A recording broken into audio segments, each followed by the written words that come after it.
Hey guys, welcome to another video. Today we're looking at 3 games played in RLCS this past weekend. The first of these 3 is Sandrock Gaming against the Ultimates. These are the Middle East teams who were in the grand final, and I won't tell you what's happened up until this point, but what I will tell you is that the winner of this game does win the entire event at the moment that they win this game that we're currently watching. So if I remember, I'll tell you what the grand final story was before this for these 2 teams. But all you need to know is that it's a best of set format, so there's potentially 3 best of 7s. I know, a bit confusing, but bear with me. So you need to win 2 best of 7s to win the grand final.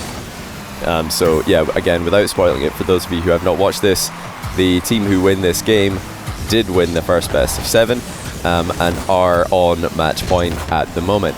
I've casted these 2 teams before, Sandrock and Ultimates, and I don't think Sandrock have ever lost a series to Ultimates in competition, but Ultimates have kept it competitive the majority of the time that I've seen them play. They're a very, very good team, very mechanical, and they're all very good friends. These guys all know each other exceptionally well. That was a good bump there, actually, leaving pretty uncontested shot and a mistake there by Ultimates to, well, first of all, send 2 players at the ball, and also to not hit the target, so not ideal. They did look to be panicking a bit throughout this event compared to Sandrock. I'll tell you the story of how these teams got to the grand final for their region. Sandrock undefeated in the Swiss stage, the first stage of the event. They didn't even lose a game. Ultimates, meanwhile, they didn't look all that great. They did drop 2 series in the Swiss stage, so a lot to work on there. You'd expect them to at most be losing 1 series in the Swiss, because Middle East this season does appear to be a top 4-5 region, or team region I should say. A good positioning by Mawson will put Ultimates 1 goal ahead here, as Sandrock bit risky there. I think it was Khaled pushing up off the goal line, trying to get into an attacking position, and now a miss actually from, I didn't see who that was, but covered by Ahmad. It looked like a missed takeoff again by Sandrock Gaming, who of course have been criticized for their defense, I think rightfully so recently, because it's nowhere near the level of their attacking play. And anyone who's been following the Sandrock Gaming Twitter throughout the first RLCS weekend that they've had now, you'll have seen so many big clips in offense. Another good play by Mawson though, and that's going to be a second goal for the Ultimates. And Sandrock going to need to do this one from behind if they're going to get this win. After this, by the way, we will be taking a look at the very last game from the OCE Grand Final for RLCS this weekend, and then we're going to be looking at Asia South, who are not they're not a region with as much history as OCE and now even Middle East, but wow, what a finish there. Sandrock are going to put one on the board. The danger for all 3 of their players, Ahmad, TRK, Khaled, the shooting, very, very impressive all weekend, and their reads off the backboard especially were just ridiculously consistent. You need to have those covered, or they will just score those every single time. But a brief summary for anyone who's just trying to get the format and get RLCS new season figured out in their head. What's going on compared to other seasons. I've spoken about this in other streams and other videos, but I'll mention it now as well. What's going on is that there's 4 new regions. 2 of them are kind of like a 2-in-1 deal with Asia South, Asia North. But we also have Middle East, we also have Sub-Saharan Africa. Middle East, I should mention, is actually Middle East North Africa, but I, and I'm sure many others, will accidentally say Middle East because it is a region dominated by the Middle East, and specifically by Saudi Arabia, who just have all of the top players and all the top teams locked in, at least for now. Who knows, maybe that will change throughout this season with increased motivation for players and other countries to try and get onto the top level. But one of the cool things that we're going to see, and I'll go into more detail on this later, is that in Asia South in particular, there's a lot of national diversity. There's a lot of different countries represented, lots of different players from different teams that are, you're not looking at even like in Europe where there's a lot of national diversity. You see a lot of full French teams, full Spanish teams now, a couple of full German teams, full UK teams. But I was really impressed and really interested to see that in Asia South that doesn't seem to be the case. So yeah, there's a few full Indian teams and a few full Indonesia teams and so on. And again, I'll go into more specifics later. But there's also a lot of countries that's not represented there, and I think outside of Europe, that's the first time we've seen another region do that. Even North America is dominated by the USA, and there are a few Canadian players up there, but it is heavily USA dominant. KSA dominating Middle East, and Australia dominating OCE with a handful of New Zealand players in there as well. South America, especially now with the loss of True Neutral, again dominated by Brazil and always have been. So it is cool to see the Asia South region coming in with that diversity. Also, the Sub-Saharan Africa is almost entirely, I think, South Africa players. So it will probably be confused as the South Africa region, but it's actually Sub-Saharan Africa, SSA, not SA, or RSA as I think it is, if you abbreviate properly, Republic of South Africa, because you've got North African players in the Middle East North Africa region, and then you've got Sub-Saharan Africa to get all those other countries involved. But okay, that's a lot of information, and you can go read about that on Wikipedia if you want to remind yourself of this throughout the season. But really the only thing you have to remember, the only important details, is that all these regions will be working towards competing in the first event in Sweden. And there's the winning goal. It was Sandrock Gaming who take this. I think, was that Ahmad at the end there? It was indeed. We'll have to look at the winning goal here for Ahmad. Following up a very common pass that Sandrock Gaming love to do, just lobbing the ball middle, because they know that Ahmad is ready for pretty much anything, and he slots it underneath the goalkeeper. So yeah, Sandrock Gaming absolutely storming their way through the first event here. They were kind of expected to do this, but many times in the past for Rocket League we've seen these heavy favorite teams show up and not really live up to their expectations. But Sandrock swept the Swiss three 3-0s in a row, and then in the bracket they went 4-1. The first series between Sandrock and Ultimus here was 4-1, and then the second one was 4-0, so they completely destroyed the competition. But good job by Ultimates to get second, because that second spot for Middle East is huge. Only one team from Middle East North Africa will be going to the major in Sweden at the end of this year, but 2 teams will be going to the World Championship wildcard event. So whoever finishes second, if we're assuming Sandrock are going to win, which I'm not, by the way, I think that the region is still going to be competitive despite one dominant event here for Sandrock. But even if Sandrock do dominate and take that first spot, another team will be coming along with them to that World Championship wildcard, and that's what the second spot is all about. And then there's also the case where if Sandrock do well enough, if they qualify for the Winter Major, or whichever team from Middle East qualifies for the Winter Major, if they do well enough at that major, they can even unlock a third spot for Middle East North Africa at the World Championship. So again, lots of information to take in here. I know it's pretty confusing, but I wanted to show you guys some games here from the minor regions. North America, of course, also happened this weekend, but I think you guys will mostly already know about that and all the drama that went down between FaZe and NRG. NA's looking spicy, looking like it's going to be another great season over there, but really cool to see the minor regions involved as well. But that's the first grand final here. Let's head over to OCE and see the most devastating grand final performance that has ever happened, I think, in the history of Rocket League, for RLCS at least. It's Renegades versus Ground Zero. Okay, so here we are with CJ, Fever, and Kami going up against Amphis, Express, and Torsos. A lot of backstory, a lot of history to this matchup. It's last season. Ground Zero's Amphis, Express, Torsos were able to win the RLCS Season X championships for OCE, and they completely dominated the region, almost to the same level that BDS dominated Europe, if not more so, because they went on to win the championships. However, CJ, Kami, and Fever are the second most accomplished RLCS Season X team who remained together as a trio, because the other team, who did finished second in RLCS Season X. They have Drippe was on that roster. He's retired. I think the rest of the team has kind of had to come up with their own solutions to that problem. I'm actually just going to double check that because it is an interesting history between these two teams. But just like we saw from that Middle East North Africa Grand Final, the winner of this game wins the event. I'm not going to tell you who's winning up until this point, but afterwards, after the win happens, I will tell you what the story of the Grand Final was up until this point. So 1-1. Pretty nervous defending, a lot of jumpy defensive moments from these teams.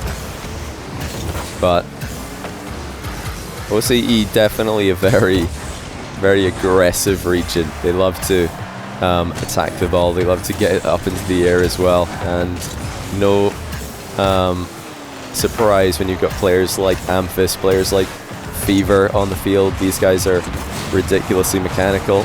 Definitely going to be interesting to see how they progress throughout this season. And another nice aerial shot underneath the goalkeeper here puts Renegades in front by 1. So, story of this event so far. You know, we talked a little bit about RLCS Season X with Renegades finishing 3rd overall, Ground Zero finishing 1st in the last season. Ground Zero didn't have as strong of a Swiss stage as Renegades, but only barely. Renegades dropped 1 game while winning 3 straight series. Ground Zero dropped 2 games while winning 3 straight series, so essentially the same thing there. Both very dominant. But on the road to the final, Ground Zero had to go to Game 7 in their semi-final against Riot Gaming, whereas Renegades swept their semi-final. So Renegades definitely going into this Grand Final seem to be popping off and playing at a very, very high level. And maybe, for the first time in a while, getting their revenge on Ground Zero, who beat them last season. Now it's 4-1. And they are starting to run away with this one. Oh, and I just realized the same map as we had. Oh dear, that looked like it should have been a save, but Torsos has missed it. And, you know, I'll just go ahead and say it. Renegades are winning. I didn't want to spoil it early, but yeah, I did say before this match started that it was one of the most devastating Grand Final performances in RLCS history, if not the most. And that is because in the run-up to this, Renegades took the first series, the first best of 7, 4-0, and the goal differential, let me just make sure I get this right, because it is absolutely astonishing. Yeah, they were plus 22 goal differential. They scored 25 goals in that first series. Ground Zero scored 3. And then in the second series, somehow, Ground Zero ended up winning. So Renegades go from a plus 22 goal differential in 4 games, averaging more than a 5-goal win, and actually 10-0 in the last game of that series, to then losing a series in a Game 7. So Ground Zero definitely bouncing back well.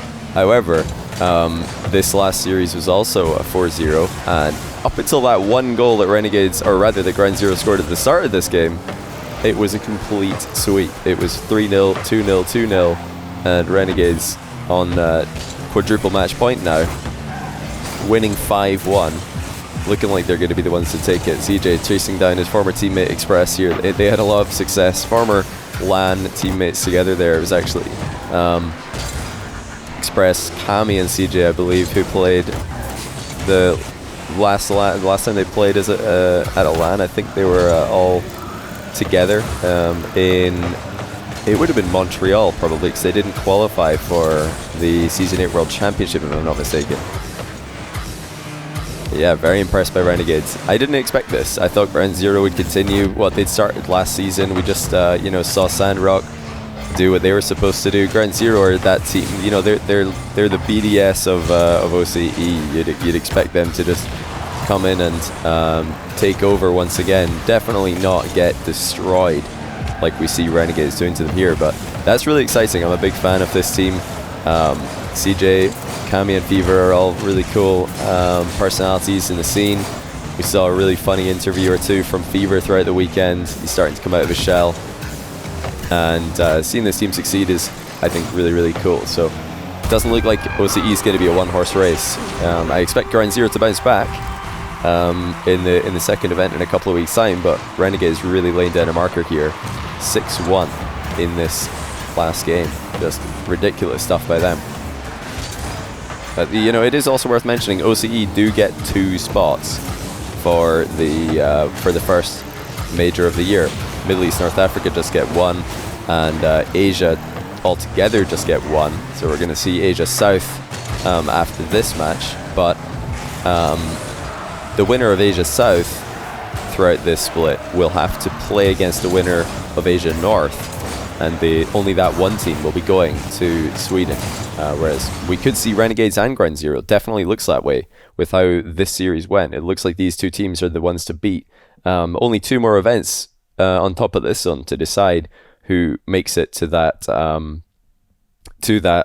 fall major. So really exciting stuff by these teams. Congrats to CJ, Kami, and Fever. I think I don't think anybody predicted them dominating like this. So really proving everybody to everyone that they are not messing around and that they can perform under pressure. Because these events, these regionals, I think are higher pressure than ever with so much on the line. The first LAN to shoot for in a couple of years for Rocket League. But that's OCE, that's Middle East, North Africa. Let's take a look at one of the, I think, less talked about regions, but a region that I think we should be talking about more, especially because Asia North is the more well-known of the 2 Asian regions, and everybody's kind of expecting, myself included, Realize and his team to be making it to that 1 Asia spot in the fall major.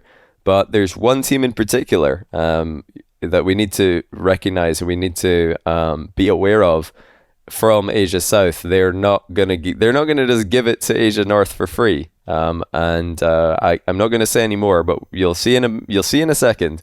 Let's get into the last game of this video.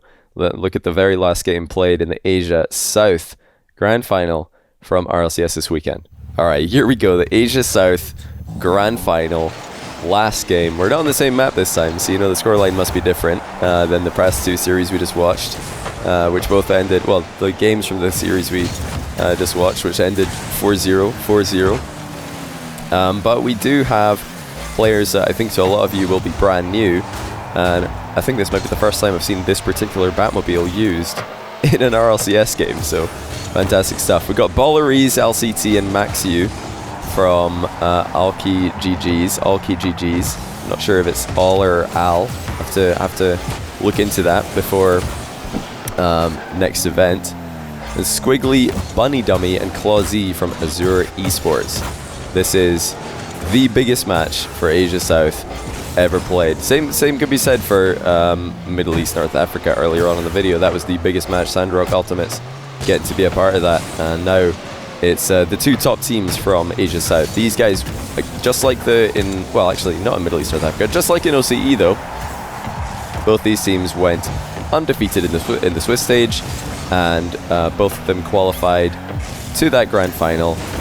Not one of them a lot more comfortably than the other, but I won't say which yet. And yeah, both these teams were throughout the weekend the two best teams, and I think some of you guys might be quite surprised because we're talking about a region here that we've never seen before, and everybody might be expecting just literal plat play, but it's nowhere near plat level here. I think that Asia's going to be at the first major the biggest underdog, and then come the World Championships it will probably be Asia or Sub-Saharan Africa. But check this out already.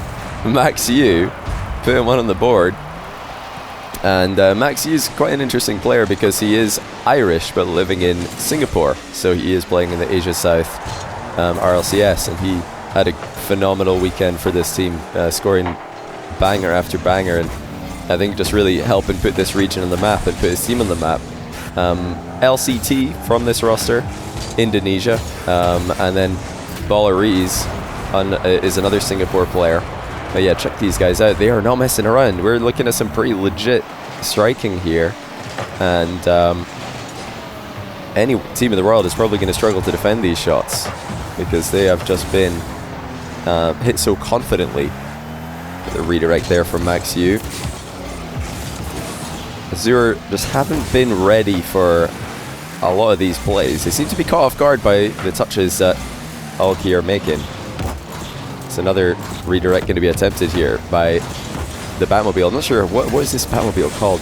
You guys will have to remind me in the comments. I'm going to go check after this video, or after I'm done recording this video, but I have never, I think, casted that particular Batmobile. Maybe I have. I've casted thousands of games, so maybe it's slipped into the forgotten space of my brain. But really interesting to see the diversity. And like I mentioned before, I'll go into some more specifics about that. This is a region with lots of nations being represented. I've already said Indonesia, Singapore. We also had Malaysian players playing in this event, Indian players playing in this event. We had a French player, Chaotic, on 1NE esports. He's actually living in Thailand, which is another country that had some representation from various teams. There's also a couple of Bangladesh players qualified. There was a full Philippines team as well as another Philippines player. Really cool to think of all these players getting their first chance to compete in RLCS. It's not, just one country being brought in here. This is a big region covering many large countries in Asia South, and I can't wait to see the growth. I can't wait to see the progression that all these teams and all these players make, all these nations make, with RLCS now being possible for them. And they're in that battle, Asia North versus Asia South. You talk about NA versus EU rivalry, what about the Asia North-South rivalry? They're fighting for that one major spot. The winner of this region, probably everybody thinks going up against Realize's team, Tokyo Verde, to try and get into the event in Sweden. So tough read here. Good save actually. Coming out of Azure Esports, they're trying to just stay alive in this game more than anything else, but they've looked second best certainly. Although the nerves are starting to kick in at the tail end of this one for both teams. And a little bit of a corner wall pinch there, attempted by Maxiu, who's definitely had the creativity. Some of the stuff this guy's been trying all weekend. Very difficult to read, very difficult to stop if he pulls it off. And the shots coming in from Azure just haven't quite been at the same level, and getting away from them now. They need a quick goal. It's not going to happen. And there's Maxi again with a fantastic flick. Yeah, this guy for me, standout player. Really excited to see more from him throughout this entire year. But let's start with this split, because they've just dominated.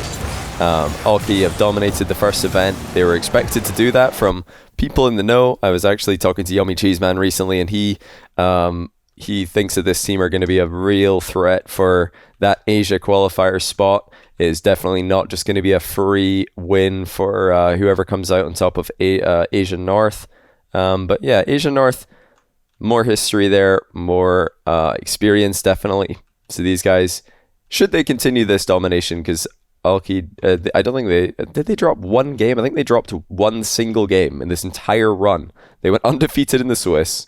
Azure went 9-3 in the Swiss, winning 3 straight series. And then, Alki went undefeated on their way to the final. They only lost one game in 2 best-of-7s in the final to Azure here. So absolute domination. They look like the best team by a long way. The gauntlet's been thrown down. Every other team in the region needs to try and step up and do it quickly, or else this will just be free for Alki. And the danger as well the difference between the Asia qualification for Worlds and Middle East North Africa is although you're able to compete for additional spots for your region, Asia they can only get, I think, 2. Wait, let me just double check that, because I know the wildcard event has locked in spots for Worlds. The 16 team wildcard event, the regions represented there. Oh, it's not on Wikipedia. So I'd have to just trust what I can remember, and I can't right now off the top of my head remember who's going to be in that. I think it's one APAC North team, one APAC South team.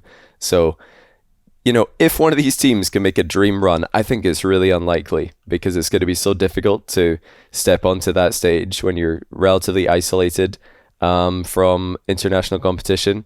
It's going to be very hard to score top 8s at those major events. But even if this is the important part, and the bit that is realistic, even if Alki aren't able to compete with the Asia North teams and they never make any of the majors, they still would qualify for the World's wildcard because although Asia only has one spot for the majors this year, they do get two for the wildcard, and one of those is allocated to Asia South. So regardless of what chance these guys have against Asia North, worth mentioning, I think they have a good chance. But even if they didn't, it would still all be to all be to play for. You'd still be fighting for that one Asia South spot for Worlds, and the rest of the region, they can't be relying on Alki to carry them into Worlds.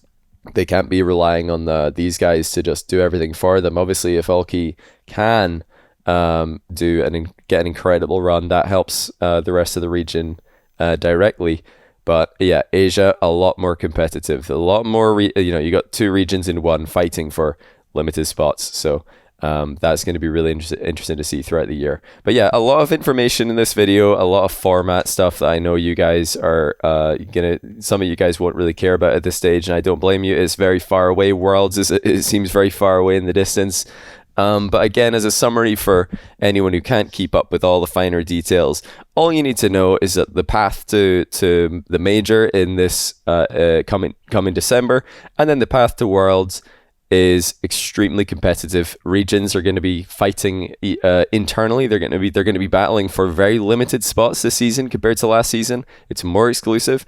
And then when they get to the major, they're going to be fighting amongst one another. That's when the regions really go head to head to try and put themselves in a favorable position come the World Championship. So that's the idea. The specifics, I'm sure you'll start to understand more and more throughout the year. And I can't wait to see how these three regions, in particular OCE, Middle East, North Africa, and Asia South do, because great events to start things off. Two of them going as the way that we would expect it. Alki and Sandrock were the favourites, but I don't think Renegades were. So the fact that Renegades have got an upset already puts it in an interesting position for OCE.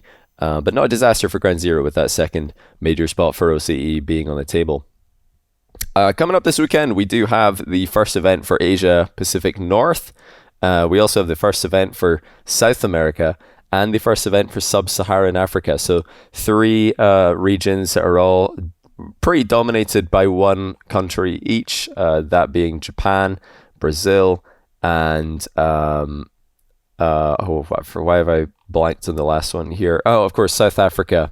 So lots of representation there. But shout out to the Korean players, South Korean players playing in the North Asian event here, and also to Doomsy and a couple of Americans who have qualified. That's awesome to see, and good luck to them. I definitely believe in the return of Doom 2E to competitive Rocket League. Great to see such a legend, an EU Season 1 veteran now living in Japan, competing in RLCS once again. Can't wait. And of course, Europe happening this weekend as well. We're gonna have 4 regions every single weekend.